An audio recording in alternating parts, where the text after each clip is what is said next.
निशा का सवाल सुनकर जवाब में सुहानी अपना सिर हिला देती है।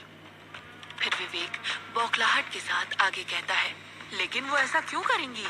निशा कुछ सोचते हुए कहती है, अब तो इस पजल को सॉल्व करने का सिर्फ एक ही तरीका है। निशा की बात सुनकर सुहानी और विवेक उसे सवालिया नजरों से देखने लगते हैं। निशा अपनी पूरी हिम्मत जुटाकर कहती है, सब कुछ उस विशिंग वेल से जुड़ा हुआ है। ये पता लगाने के लिए आज रात हमें विशिंग वेल के पास जाना चाहिए। निशा की बात सुनकर सुहानी और विवेक हक्के बक्के रह जाते हैं और आंखें फाड़कर उसे देखने लगते हैं। डर से विवेक के माथे पर पसीना आ गया था।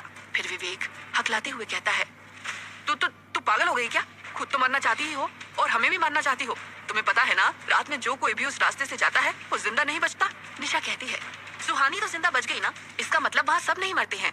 विवेक परेशान होकर सुहानी को देखता है और कहता है, सुहानी ये लड़की पागल हो गई है, चलो यहाँ से चलते हैं। सुहानी कुछ देर खामोश रहती है और फिर एक गहरी सांस लेकर कहती है, मुझे लगता है कि हमें ये चांस लेना चाहिए। सुहानी की बात सुनकर निशा के चेहरे पर मुस्कान आ जाती है, लेकिन विवेक खुद से कहता है, विवेक तू भाग ले यहाँ से, वरना ये दोनों पागल औरतें तुझे मरवा देंगी। विवेक की हालत देखकर निशा उससे कहती है, तुम चलो या ना चलो, मैं और सुहानी आज रात 10 बजे उस विशिंग वेल के पास जा रहे हैं। हमें इन्वेस्टिगेशन करना है। ये कहकर निशा सुहानी का हाथ पकड़ती है और उसे साथ लेकर कैंटीन से बाहर चली जाती है। विवेक वहाँ अपना सर पकड़कर बैठा रह जाता है। शाम हो चुकी थी। ज्यादातर स्टूडेंट्स कॉलेज से जा चुके थे, इसीलिए कॉलेज अब लगभग खाली हो गया था। सुहानी भी अपना काम खत्म करके कॉलेज हॉल से गुजर रही थी। तभी चलते हुए सुहानी एक स्टोर रूम के दरवाजे के पास से गुजरती है तो अचानक से स्टोर रूम का दरवाजा खुलता है और रूम के अंदर से एक हाथ बाहर निकलता है और सुहानी को अंदर खींच लेता है। सुहानी घबराकर चीख पड़ती है। तभी एक हाथ उसके मुंह को बंद कर देता है। स्टोर रूम में बिल्कुल अंधेरा था। सुहानी को किसी ने दीवार से सटा दिया था और अपने एक हाथ से उसका मुंह बंद कर दिया था। सुहानी उसकी पकड़ से छटपटा रही थी और खुद को छुड़ाने की नाकाम कोशिश कर रही थी। तभी उसके चेहरे के सामने एक लाइटर जलता है और वहाँ कुछ रोशनी आ जाती है। उस रोशनी में सुहानी को अपने सामने खड़े उस शख्स का चेहरा दिखता है और वो शॉक्ड रह जाती है। सुहानी के सामने युवराज था जो उसे नाराजगी के साथ देख रहा था। सुहानी डरते हुए कहती है, युवराज सर, आप?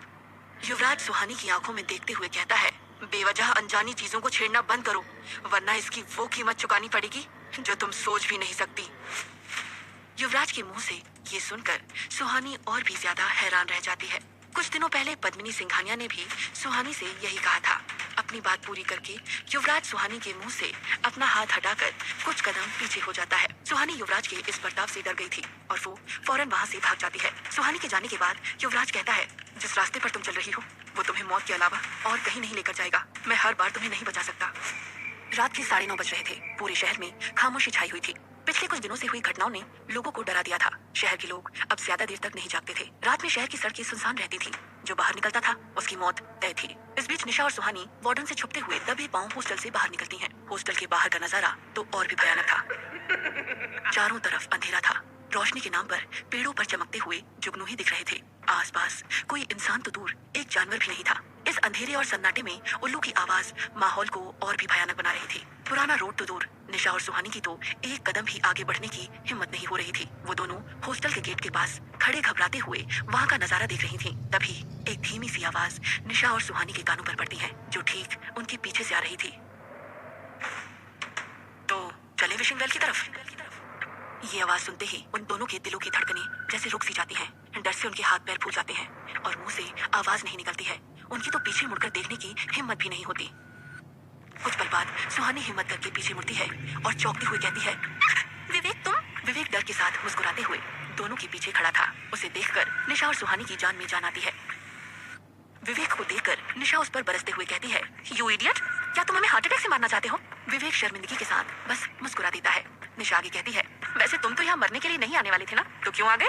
विवेक शर्मिंदगी के साथ कहता है, अगर तुम लड़कियां इतनी हिम्मत दिखा सकती हो तो मैं तो एक लड़का हूँ ना, मैं भी तुम्हारे साथ चलूंगा।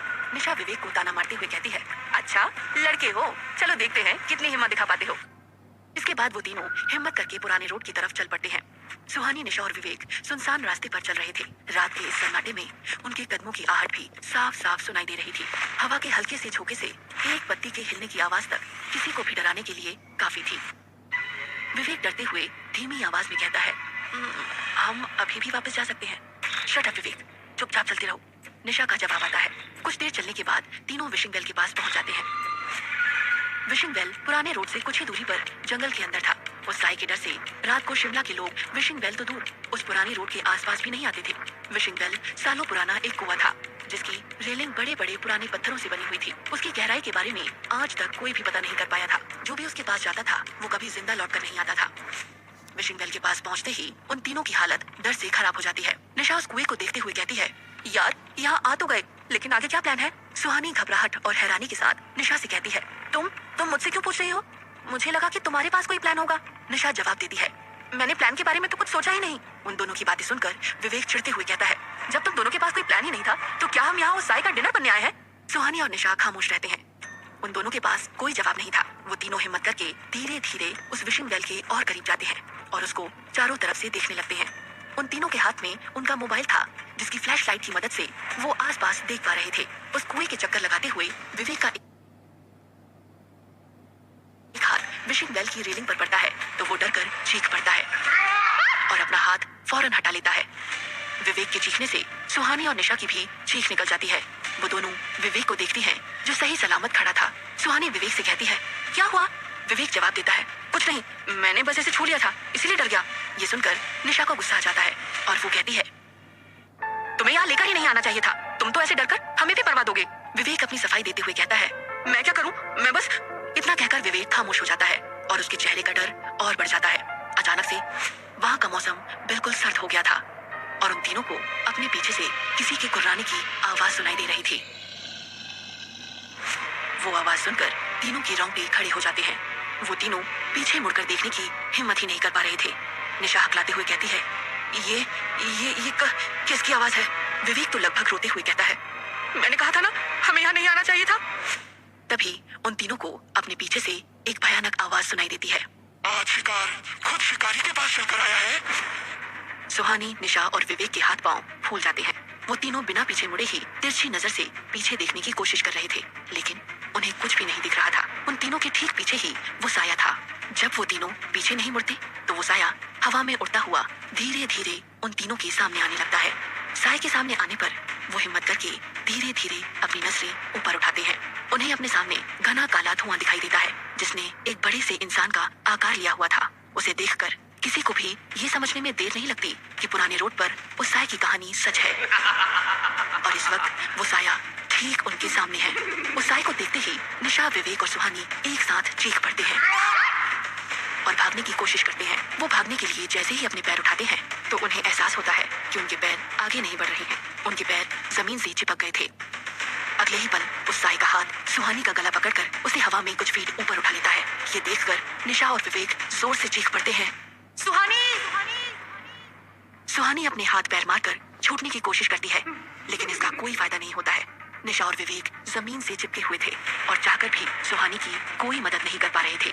सुहानी साई की पकड़ में हवा में छटपटा रही थी और अब उसका दम घुटने लगा था। सुहानी की हालत देखकर निशा और विवेक बुरी तरह घबरा जाते हैं। वो देख रहे थे कि सुहानी की सांसें थम रही थी। साई की पकड़ में सुहानी के मन में बस यही उम्मीद थी, युवराज। वो सोच रही थी कि शायद हमेशा की तरह युवराज आएगा और उसे बचा लेगा, लेकिन आज युवराज वहां नहीं था। सुहानी की ऐसी हालत देखकर विवेक को कुछ याद आता है और उसका चेहरा सीरियस हो जाता है।